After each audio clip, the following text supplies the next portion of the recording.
নীলা বলল, তুই আমাকে বিয়ে করবি কিনা এটা বল। দেখ হৃদয়, আমি তোকে শেষবারের মতো বলছি, তুই যদি রাজি না হস তাহলে আমাকেই কিছু করতে হবে। আমি বললাম, দেখ নীলা, বোঝার চেষ্টা কর, আমি তোর বয়সে 2 বছরের ছোট, তাছাড়া তুই আমার চাচাতো বোন, এটা কখনো হয় না।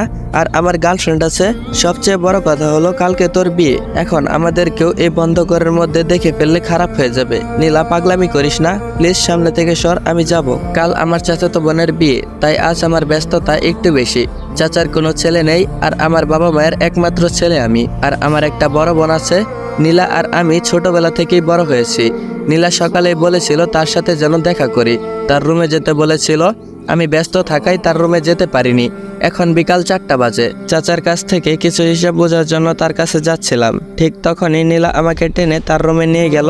তারপরে কি বলল তা তো আপনারা শুনলেনই। আসলে ও আমাকে অনেক দিন আগে থেকে এই কথা বলেছিল যে সে আমাকে ভালোবাসে, কিন্তু আমি তেমন পাত্তা দেইনি। নীলা যে দেখতে খারাপ এই কথা বলা যাবে না, কিন্তু সমস্যা হলো ও আমার চাচাতো বোন, তার উপরে সে আমার 2 বছরের সিনিয়র।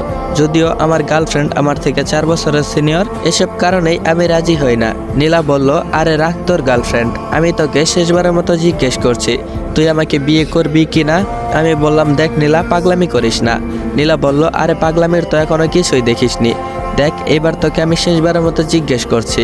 এইবার আমি আর চুপ করে থাকতে পারলাম না, আর সহ্য করতে পারলাম না, জোরে একটা চড় মেরে দিলাম নীলার গালে। নীলা গালে হাত দিয়ে বলল, আমি তোকে শেষবারের মতো সুযোগ দিয়েছিলাম, এবার দেখ আমি কি করি, তোকে কিভাবে নিজের করে পেতে হয় সেটা আমি ভালো করে জানি। এটা বলে নীলা তার শাড়ি খুলতে শুরু করলো। আমি বললাম, এ কি নীলা, তুই কি করছিস? আমি ভয় পেয়ে গেলাম, ভয়ে বুকটা দুক দুক করতে শুরু করলো। দেখ নীলা, প্লিজ এমন করিস না, আমার আব্বু আম্মু আমায় অনেক বিশ্বাস করে, তুই তাদের বিশ্বাসটা নষ্ট করিস না, আমার বাবার সব মান সম্মান ধুলোয় মিশে যাবে। আমি কথা শেষ করার আগেই নীলা চিৎকার করতে লাগলো। নীলা বলল, আব্বু কই গো তুমি, আমাকে বাঁচাও, চাচ্চু ও চাচ্চু কই তুমি, তোমার ছেলেকে থামাও প্লিজ। নীলা জোরে জোরে চিৎকার করতে লাগলো। আমি পুরো বাকরুদ্ধ হয়ে গেলাম। দীর্ঘ 20 বছরের জীবনে কেউ বলতে পারবে না আমি কোনো মেয়ের দিকে খারাপ নজরে তাকিয়েছি। আমার বাবা আর মা আমায় নিয়ে অনেক গর্ব করত, অনেক বিশ্বাস করত আমায়। আজ সেই বিশ্বাস আর গর্ব দুটোই যেন শেষ হয়ে যাবে। তাছাড়া আমি নেহাকে কি বলবো, আমি কিভাবে ওকে মুখ দেখাবো, ও কি আমাকে বিশ্বাস করবে? নেহা আমার গার্লফ্রেন্ড। এতক্ষণে নীলার চিৎকার শুনে সবাই চলে এসেছে। সবাই বলতে বশির চাচ্চু, নীলার বাবা, আমার বাবা মা আর নীলার বিয়ে উপলক্ষে আসা কিছু আত্মীয় স্বজন। বশির চাচ্চু বলল, নীলা কি হয়েছে তোর, প্লিজ দরজাটা খোল। বশির চাচ্চু মনে হয় ভয় পেয়ে গেছে। আসলে বশির চাচ্চু আমাকেও তার নিজের ছেলের মতোই ভালোবাসে। নীলা বলল, বাবা আমাকে বাঁচাও। এইদিকে আমি নীলার দিকে তাকিয়ে পুরো অবাক হয়ে গেলাম। নীলা ওর শাড়ি পুরো খুলে ফেলেছে, ও ওর সাহেব ব্লাউজ নিজেই ছিঁড়ে মাটিতে বসে আছে, এমন ভাব করছে যেন আমি ওকে ধর্ষণ করেছি। কিছুক্ষণ পরে বাবা আর চাচ্চু মিলে দরজাটা ভেঙে সবাই ভিতরে প্রবেশ করলো। নীলা উঠে ওর বাবার পিছনে গিয়ে লুকালো। আমি বললাম, বাবা বিশ্বাস করো আমি কিছু করিনি। বাবা আমার দিকে তাকিয়ে স্তব্ধ হয়ে গেছে, আর মা তো মাটিতে বসে পড়েছে। বাবার দিকে তাকাতে পারছি না, বাবার চোখ যেন রক্তর মতো লাল হয়ে গিয়েছে।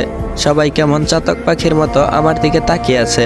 আমি বাবাকে কি বলবো, আমার উপর বাবা এত বিশ্বাস আর ভরসা করত, সব যেন আজ ধুলোয় মিশে গেছে। আমি বাবার পায়ে পড়ে গেলাম। আমি বললাম, বিশ্বাস কর বাবা।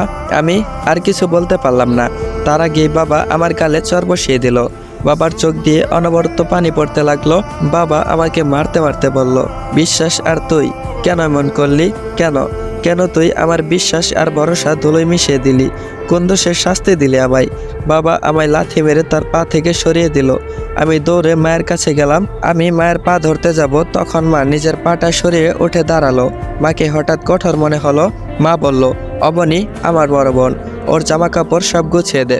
আজ থেকে আমার হৃদয় নামের কোনো সন্তান নেই, ওকে যাতে এই বাড়িতে আর কখনো দেখতে না পারি। আমি এই কি শুনছি, মা আমাকে বাড়ি থেকে তাড়িয়ে দিতে চাইছে। না, বাবা মাকে ছেড়ে আমি কোথায় যাব? বাবা মাকে ছেড়ে যাওয়ার কথা আমি ভাবতেও পারি না। আমি দৌড়ে গিয়ে মায়ের পায়ে ধরলাম।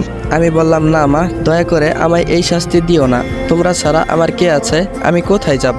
মায়ের পায়ের কাছে বসে বসে কথাটা বললাম। মা নিজেকে ছাড়িয়ে নিয়ে চলে গেল। এদিকে অবন্তী আপু ব্যাগ গুছিয়ে নিয়ে হাজির।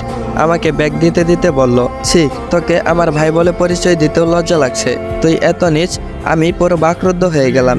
কয়েক মুহূর্তের মধ্যে আমার সাথে কি হয়ে গেল, একটা ঘূর্ণিঝড়ের মতো আমার জীবনটা এলোমেলো হয়ে গেল। আমি ব্যাগ নিয়ে ঘর থেকে বের হয়ে পড়লাম। পেছনে তাকিয়ে দেখলাম কেউ আসেনি আমার সাথে। যেই বাবা মা আমাকে না খাইয়ে খেত না, সেই বাবা মা আজকে আমাকে ঘর থেকে বের করে দিল। যেই বোন আমাকে নিজের চাইতেও বেশি ভালোবাসতো, সে আজ আমাকে নিজ বলে গালি দিল। আমি আর ভাবতে পারছি না। আমি রাস্তা দিয়ে হেঁটে যাচ্ছি অজানার উদ্দেশ্যে। তখনই দেখলাম নেহা, মানে আমার গার্লফ্রেন্ড, সামনে দাঁড়িয়ে আছে। নেহা হয়তো আমাকে বিশ্বাস করবে। আমি নেহার দিকে এগিয়ে গেলাম। আমি বললাম, নেহা বিশ্বাস করো। আমি কথা শেষ করার আগেই আমার গালে ঠাস করে বসিয়ে দিল। আমি পুরো তাজ্জব পেয়ে গেলাম। শেষ পর্যন্ত নেহাও আমাকে অবিশ্বাস করলো। নেহা বলল, কি নেই আমার মধ্যে যে শেষ পর্যন্ত ওই মেয়ের সাথে? ছি, যদি তোর এতই চাহিদা থাকতো তুই আমাকে বলতি, আমি বিয়ের আগেই সব কিছু দিয়ে দিতাম। বলেই নেহা কাঁদতে লাগলো। আমি আর কিছু না বলে সামনের দিকে পা বাড়ালাম। এখানে থেকে আর লাভ নেই, এখানে কেউ আমাকে বিশ্বাস করবে না। নেহা তো আমার চরিত্র সম্পর্কে জানে। ও কিভাবে পারলো আমাকে অবিশ্বাস করতে? আর যেখানে আমার নিজের বাবা মাই অবিশ্বাস করেছে, সেইখানে নেহা তো অনেক দূরের কথা। না, আর থাকবো না এই শহরে। আজ রাতেই এই শহর ছেড়ে ঢাকার উদ্দেশ্যে রওনা দিব। আমি বারবার পিছনে তাকাচ্ছি। এই বুঝি নেহা আমাকে ডাক দেয়, কিন্তু না, নেহা আমার দিকে ফিরেও তাকালো না। হায়রে দুনিয়া, কেউ আমাকে বিশ্বাস করতেও চাইল না। সবাই আমাকে অবিশ্বাস করলো। আমি আর দেরি না করে বাস স্ট্যান্ডের দিকে পা বাড়ালাম। আর থাকবো না এই অবিশ্বাসের মাঝে। আমার কাছে জমানো 5,000 টাকার মতো ছিল। সেই টাকা নিয়ে রওনা হলাম। আধা ঘন্টা হাঁটার পরে বাস স্টেশনে পৌঁছে গেলাম। বাস স্টেশনে আসার পরেই মনে হলো কেউ আমাকে ডাকছে। পিছনে তাকিয়ে দেখি আমার বেস্ট ফ্রেন্ড অনিক দৌড়াতে দৌড়াতে আসছে। ও হাত নাড়িয়ে আমাকে থামতে বলছে। আচ্ছা, ও আমাকে থামতে বলছে কেন? ও কি আমাকে সবার মতো অবিশ্বাস করবে? দেখা যাক কি হয়। ও ততক্ষণে আমার কাছে পৌঁছে গেছে। অনিক হাঁপাতে হাঁপাতে বলল, হৃদয় দাঁড়া, তুই কই যাচ্ছিস? আর সবাই এসব কি বলছে? আমি বললাম, বিশ্বাস কর ভাই, আমি এসবের কিছুই করিনি। নীলা আমাকে ফাঁসিয়েছে।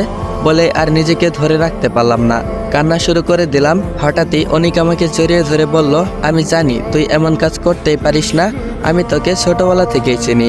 দুনিয়া উল্টে গেলেও কেউ আমাকে বিশ্বাস করাতে পারবে না যে তুই এমন কাজ করেছিস। আমি অবাক হয়ে ওর মুখের দিকে তাকিয়ে আছি।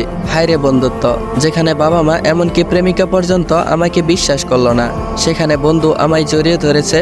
হয়তো এজন্যই একে বন্ধু বলে। আমি বললাম, আমার সাথেই কেন এমন হলো বলতে পারিস? অনিক বলল, জানি না রে ভাই, তুই চিন্তা করিস না, আল্লাহ চাইলে সব ঠিক হয়ে যাবে। আচ্ছা, এখন তুই কোথায় যাবি ঠিক করেছিস? আমি বললাম, ভাই, এই অবিশ্বাসের মধ্যে আমার পক্ষে থাকা আর সম্ভব না। আমি ঠিক করেছি ঢাকায় চলে যাব। ওখানে গিয়ে একটা কাজ খুঁজে নিব। অনিক আমার গালে ঠাস করে একটা চর মারল। আমি গালে হাত দিয়ে দাঁড়িয়ে রইলাম।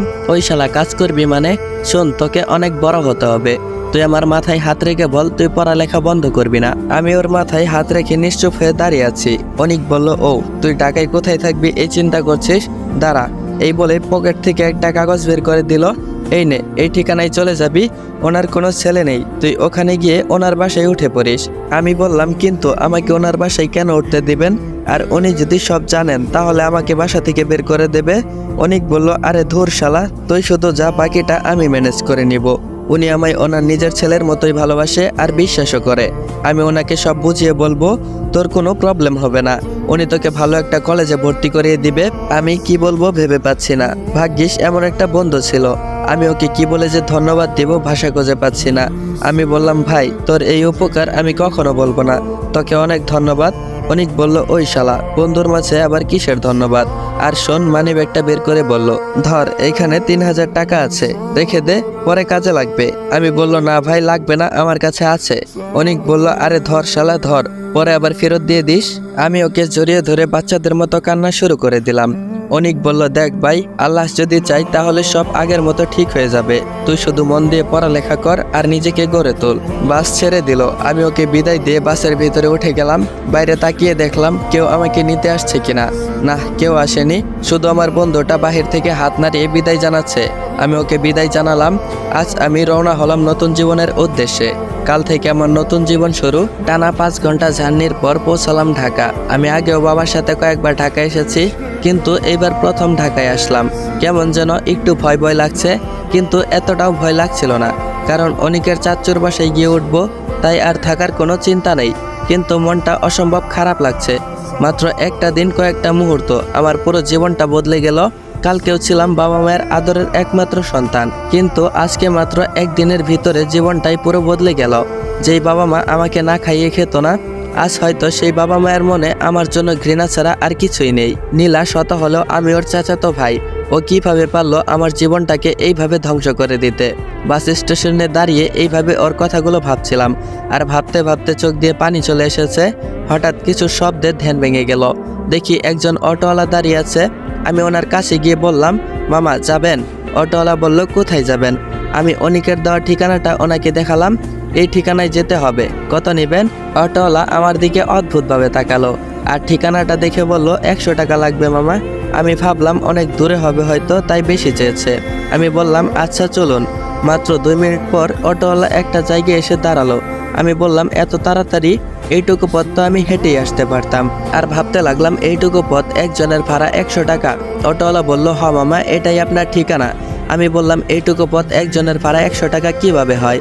অটোওয়ালা বলল, মামা আমি তো আপনাকে আগেই বলেছিলাম। আমি মনে মনে ভাবতে লাগলাম, অটোওয়ালা মনে হয় আগেই বুঝতে পেরেছে আমি এই জায়গায় নতুন, তাই সেও সুযোগটা নিল। আমি আর বাড়াবাড়ি না করে ভাড়াটা দিয়ে দিলাম। এমনিতেই মন ভালো নেই। আচ্ছা মামা নেন। এইবারে বাড়ির নাম্বারটা মিলাতে লাগলাম আর খুঁজতে লাগলাম, কিন্তু পাচ্ছি না। অনেক খোঁজাখুঁজি করার পরেও বাড়িটা খুঁজে পেলাম না। হঠাৎ দেখলাম একজন লোক আসতেছে, যাই ওনাকে জিজ্ঞেস করি। আমি বললাম, চাচা শুনছেন? লোকটি বলল, কিছু বলবেন? আমি লোকটিকে নাম্বারটি দেখিয়ে বললাম, এই বাড়িটা কোথায়? লোকটি নাম্বারটি দেখে বলল, এইখানে নতুন। আমি বললাম, জি। লোকটা বলল, আসেন আমার সাথে। আমি লোকটার পেছনে পেছনে যেতে লাগলাম। লোকটা হঠাৎ একটা বিশাল বাড়ির সামনে এসে বলল, এই যে আপনার ঠিকানা। লোকটা হঠাৎ একটা বিশাল বাড়ি, না বাড়ি বললে ভুল হবে, যেন একটি রাজপ্রাসাদের সামনে এসে দাঁড়ালো। আর লোকটা বলতে লাগলো, বাড়ির দিকে ইশারা করে, এই আপনার বাড়ি। আমি বললাম, ধন্যবাদ। তারপর লোকটা চলে গেল। আমি অবাক হয়ে দাঁড়িয়ে দেখছি, এরকম বাড়ি তো আমি সাধারণত ছবিতে দেখি। আচ্ছা, লোকটা কি আমায় ভুল ঠিকানায় নিয়ে আসলো? না, লোকটাকে দেখে তো স্থানীয়ই মনে হলো। তাহলে কি অনিক আমায় ভুল ঠিকানা দিল? ওকে একবার কল করি। কিছুক্ষণ কল হবার পর অনিক কল ধরল। আমি বললাম, হ্যালো অনিক। অনিক বলল, কিরে খুঁজে পাইছস? আমি বললাম, ভাই এটা তুই কিসের ঠিকানা দিলি? মনে হয় একটা রাজপ্রাসাদের সামনে দাঁড়িয়ে আছি। আচ্ছা, তুই আবার ভুল ঠিকানা দিলে না তো? অনিক বলল, আরে না শালা, তুই একদম ঠিক জায়গায় এসেছিস। শোন, ভিতরে গিয়ে দারোয়ানকে বলবি হানিফ চাচা মানে অনিকের চাচুর সাথে দেখা করতে চাস। তারপর হানিফ চাচা এলে বলবি আমাকে অনিক পাঠিয়েছে। তারপর আর কিছু বলতে হবে না, আমি ওনাকে সব বলে রেখেছি, তোর কোনো সমস্যা হবে না। আমি বললাম, তুই কি সব বলছিস? উনি আবার কিছু মনে করবে না তো? অনিক বলল, আরে শালা, উনি আমাকে নিজের ছেলের মতো বিশ্বাস করে, আর ওনাকে আমি সব বুঝিয়ে বলেছি। তুই যা, ভয় পাস না, আমার উপর ভরসা রাখ। আমি বললাম, আচ্ছা ঠিক আছে। আমি অনেকটা ভয় নিয়ে ভিতরে প্রবেশ করলাম। তখনই এক বিশাল দেহওয়ালা দারোয়ান আমার সামনে এসে বলল, এইখানে কি চাই? আমি তোতলাতে তোতলাতে আর ভয়ে ভয়ে বললাম, আসলে আমি হানিফ চাচার সাথে দেখা করতে চাই। দারোয়ান বলল, কেন, কি দরকার ওনার সাথে? আমি বললাম, আসলে ওনার সাথে। এমন সময় পেছন থেকে মধ্যবয়স্ক একটা লোক এলো। দারোয়ান বলল, স্যার এই ছেলেটা আপনার সাথে দেখা করতে চায়। ও তাহলে উনি অনিকের হানিফ চাচ্চু। আমি বললাম, আসসালামু আলাইকুম, আমি হৃদয়, আমাকে অনিক পাঠিয়েছে আপনার কাছে। হানিফ চাচা বলল, ও তুমি সেই হৃদয়, অনিক আমাকে তোমার ব্যাপারে বলেছে। আসো আসো, ভিতরে আসো। আমি বললাম, আচ্ছা। আমি বাধ্য ছেলের মতো ওনার পেছনে পেছনে ঘরে গেলাম। উনি আমায় একটা রুমে নিয়ে গেল, বিশাল একটা রুম। হানিফ চাচা বলল, এই হলো তোমার রুম, আজকে থেকে তুমি এইখানেই থাকবে। এত বড় একটা রুম, অনেক দামি দামি ফার্নিচার দিয়ে সাজানো, খুব সুন্দর করে গোছালো। মনে হয় আমি আসবো শুনে গুছিয়ে রেখেছে। প্রথম দেখায় এত সুন্দর ব্যবহার। উনি সত্যি একজন মহৎ মানুষ। আসলে ওনার কোনো সন্তান নেই, তাই হয়তো এত উদার। হানিফ চাচা বলল, হৃদয় তুমি আমায় চাচ্চু বলে ডাকতে পারো। আমি বললাম, আচ্ছা চাচ্চু। আপনাকে অনেক। কথা শেষ করার আগেই উনি বলে উঠলেন, এখন আর কোনো কথা নয় মাই বয়, তুমি আসবে শুনে তোমার চাচি অনেক রান্না করেছে, তাড়াতাড়ি ফ্রেশ হও, খেয়ে দিয়ে কথা হবে। বলেই উনি চলে গেলেন। এত বড় একটা রুম আমার জন্য, ভালোই হলো, সাথে ওয়াশরুমটাও ফিট করা। আমি ঘুরে ঘুরে রুমটা দেখছিলাম। এমন সময় অনিক আবার কল দিল। আমি কল রিসিভ করলাম। অনিক বলল, কিরে ভিতরে ঠিক মতো পৌঁছিয়েছিস? আমি বললাম, হ্যাঁ। অনিক বলল, আচ্ছা তাহলে এখন তুই ফ্রেশ হ, আমি রাতে কল দিব। আমি বললাম, আচ্ছা। আমি ফ্রেশ হয়ে বের হলাম। এমন সময় একজন এসে আমাকে ডেকে গেল খাওয়ার জন্য। আমি গেলাম, গিয়ে দেখি ওনাদের ড্রয়িং রুমটা বিশাল বড়। টেবিলে মিনিমাম 10টা পদ সাজিয়ে রেখেছে। হানিফ চাচা আর ওনার স্ত্রী আমার জন্য বসে আছেন। ওনাদের দেখে আমার বাবা মায়ের কথা মনে পড়ে গেল। হানিফ চাচা বলল, বসো বাবা, তোমার চাচি নিজ হাতে রান্না করেছে সব তোমার জন্য। ওনাদের দেখে আমার বাবা মায়ের কথা মনে পড়ে যাওয়ায় একটু মন খারাপ হলো। তাই আমি নিশ্চুপ হয়ে দাঁড়িয়ে আছি। আন্টি বলল, কি হলো, কথা বলছো না যে? হানিফ চাচা বলল, সালমা, ছেলেটার উপর দিয়ে অনেক বড় একটা বিপদ গেল, তাই হয়তো একটু মন খারাপ ওর, ওকে একটু একা থাকতে দাও। আন্টি একটু মন খারাপ করলো। আমি বললাম, না না চাচু, কোনো সমস্যা নেই। এমন সময় আমার ফোনটা বেজে উঠলো। কে ফোন দিল সেটা দেখার জন্য ফোনটা হাতে নিলাম। ফোনটা হাতে নিয়ে আমি অবাক হয়ে গেলাম। নীলা ফোন দিয়েছে। এখন কেন ফোন দিয়েছে? আমার সব কিছুই তো সে শেষ করে দিল, এখন আবার কেন ফোন দিল? হানিফ চাচা বলল, কি হয়েছে বাবা, কে ফোন দিয়েছে? আমি বললাম, চাচু, নীলা ফোন দিয়েছে। হানিফ চাচা বলল, নীলা কি সেই মেয়ে যার কথা অনেক বলেছিল?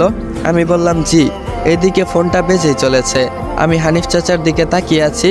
উনি কি যেন একটু ভাবলেন, তারপর বললেন, হৃদয়, ফোনটা ধরো, আর হ্যাঁ, লাউড স্পিকার বাড়িয়ে দাও, আমরাও শুনি মেয়েটা কি বলে। আমি ফোনটা রিসিভ করলাম। ওপাশ থেকে নীলা বলল, হ্যালো হৃদয়, তুই কোথায়? আমি নিশ্চুপ হয়ে আছি। আমার কথা বলতে ইচ্ছে করছিল না, তাই আমি চাচার দিকে তাকিয়েছিলাম। উনি আমাকে হাত দিয়ে ইশারা করে বললেন কথা বলার জন্য। নীলা বলল, হৃদয়, তুই কি আমার কথা শুনতে পাচ্ছিস? কোথায় তুই? আমি বললাম, কেন কল দিয়েছিস? আর কি শেষ করার বাকি আছে? আমার তো সব কিছুই কেড়ে নিলি তুই। নীলা বলল, দেখ হৃদয়, এখনো কিছুই শেষ হয়নি। তুই যদি আমার কথা না শুনিস তাহলে সব কিছু এবার শেষ হয়ে যাবে। কাল সকালে বাসায় উকিল আসবে, চাচা চাচি তোকে ত্যায্যপুত্র ঘোষণা করবে, তুই ওনাদের সব সম্পত্তি থেকে বঞ্চিত হবি। দেখ হৃদয়, এখনো কিছুই শেষ হয়নি। তুই শুধু আমাকে একবার বিয়ে করার জন্য রাজি হয়ে যা, বাকিটা আমি সব সামলে নিব। আমি নিশ্চুপ হয়ে আছি। হানিফ চাচা আর চাচি একে অপরের মুখের দিকে চাওয়াচাই করছে। নীলা কিছুক্ষণ চুপ থাকলো, তারপর আবারও বলে উঠল, দেখ হৃদয়, এখনো ভেবে দেখ। তুই রাজি হলে তোর বাবা মায়ের কাছে ফিরে আসতে পারবি। তোর বাবা মায়ের জন্য হলেও রাজি হয়ে যা।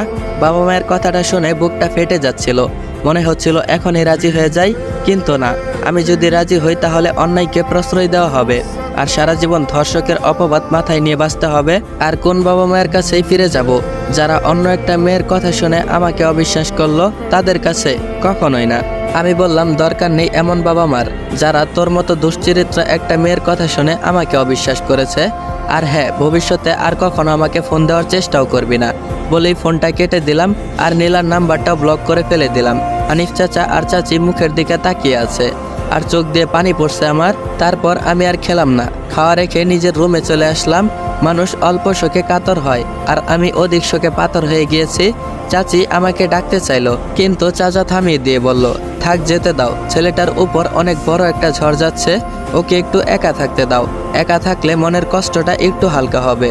কিছুক্ষণ পরে তুমি ওর রুমে খাবার নিয়ে যেও। বাচ্চা মানুষ, বাবা মায়ের কথা মনে পড়ছে হয়তো। চাচি একটা দীর্ঘশ্বাস ছেড়ে বলল, আচ্ছা। আমি আমার রুমে এসে পড়লাম। পাশেই দেখি ব্যালকনি আছে। ব্যালকনি থেকে চাঁদ দেখা যাচ্ছিল।